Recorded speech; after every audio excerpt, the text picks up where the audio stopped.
ஓம் நமோ பகவதே ஸ்ரீ ரமணாய.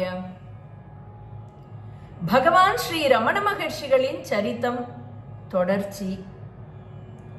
இதத்தான் மாணிக்க வாசகரும் பாடி இருக்கார்.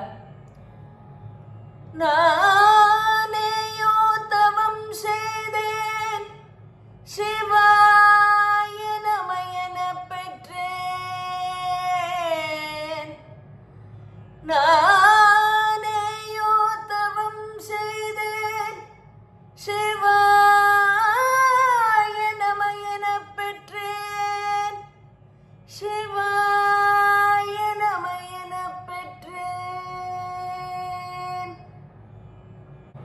மதுரையில வெங்கட்ராமனுக்கு ஏற்பட்ட ஞான அனுபவத்தை பத்தி பகவான் சொன்னத அப்படியே சொல்றேன், கவனமா கேட்டுக்கணும். நான் மதுரையை விட்டு புறப்படுறதுக்கு 6 வாரம் தான் இருந்தது. அன்னைக்கு ஆத்துல மாடியில தனியா இருந்தேன்.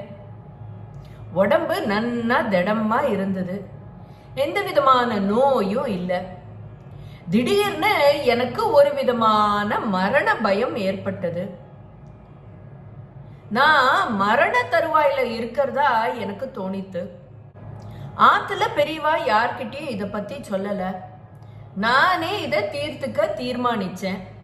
சரி, சாவு நெருங்கிடுத்து. எது சாகிறது? நான் யாருங்கிற விசாரம் என்னுள்ளே எழுந்தது. இந்த உடம்பு தானே செத்து போச்சுன்னு எனக்குள்ளேயே சொல்லிண்டேன்.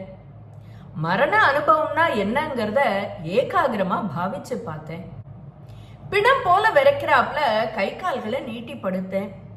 இந்த உடம்பு செத்து போச்சுன்னு சொல்லிண்டேன்.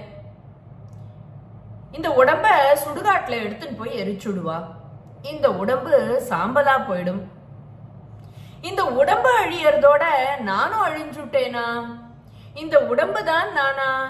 இந்த உடம்புக்கும் அப்பால நான் என்னுடைய ஸ்வரூப ஒலி கேட்கறதே. ஆகையால இந்த நான் தான் ஆத்மா, அதுதான் என்னுடைய இருப்பு அப்படிங்கிற முடிவுக்கு வந்தேன். இது அத்தனையும் வரிசையா ஏற்படல, ஒரு க்ஷண பொழுதுல ஏற்பட்டு உண்மையை விளக்கெடுத்து. அவ்வளவுதான். பிரம்மங்கிற சொல்லுக்கு பொருள் தெரியாமலேயே பிரம்ம நிலையை அடைந்தவர் பகவான்கிறத நாம மறக்க கூடாது. ஓம் நமோ பகவதே ஸ்ரீ ரமணாய.